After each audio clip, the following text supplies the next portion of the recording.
안녕하세요. 화재사고 전문 법률사무소 보상가배상의 유지영 사무장입니다. 오늘은 연소 피해자로부터 손해배상 청구 소송을 당한 임대인의 사건을 수임해서 저희 보상가배상이 어떻게 의뢰인을 방어해드렸는지 말씀드려볼까 합니다. 사고 내용은 간단한데요. 의뢰인은 여러 채의 샌드위치 판넬 건물을 창고와 공장으로 임대해서 사용하고 있었습니다. 그중 한 임대 건물에서 화재 사고가 발생해서 주변 건물로 연소 확대되면서 모두 전소가 된 사고였습니다. 대규모 화재 사고에서 흔히 그렇듯 이번 사고에서도 화재 원인은 명확히 밝혀지지 않고 미상으로 남았는데요. 문제는 의뢰인이 화재보험에 가입하지 않은 상태였던 터라 모든 손해를 개인적으로 해결해야 했다는 점입니다. 그나마 다행히 일부 임차인은 화재보험에 가입해 있었기 때문에 전소된 건물 손해 중 일부는 화재보험으로 보상받을 수 있었습니다. 사고 당시 의뢰인은 바라지 임차인의 손해도 막심하고 바라지 임차인이 다른 연소 피해자들의 손해배상을 해주는 것만으로도 벅찰 것으로 생각해서 보험 처리가 안 된 다른 건물들의 손해는 그냥 떠안기로 마음먹고 그렇게 사건이 일단락 되는 줄 알았다고 합니다. 그런데 약 1년이 지난 시점에서 바라지가 아닌 다른 임차인의 보험사로부터 바라지 임차인과 함께 구상금 청구 소송을 받게 된 거죠. 이 사건의 특징은 의뢰인이 해외 체류 중이라 소장이 공시송달로 이루어졌고 몇 기일이 진행된 이후에야 의뢰인이 소송이 진행 중인 사실을 알았다는 점입니다. 따라서 신속한 대응이 무엇보다 중요했습니다. 저희는 사건을 수임하고 위임장을 제출하자마자 그간 당사자 간의 주장의 요지를 파악하고 의뢰인을 방어하기 위한 우리의 법리 구성에 집중했습니다. 특히 이 사건의 핵심 쟁점인 화재 원인을 면밀히 살펴보았는데요.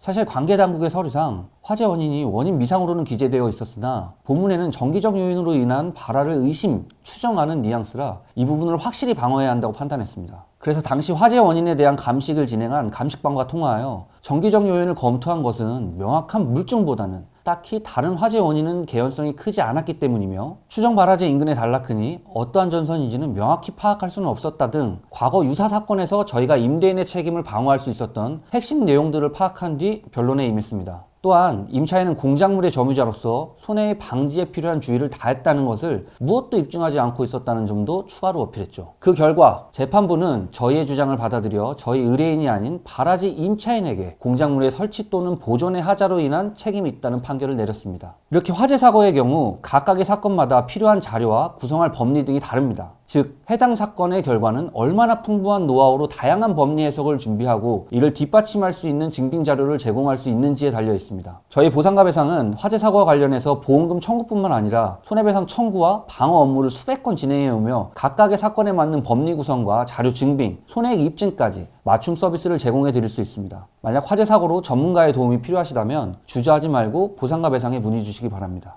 오늘 영상은 여기까지고요. 다음에 더 유익한 내용으로 찾아뵙겠습니다. 시청해주셔서 감사합니다.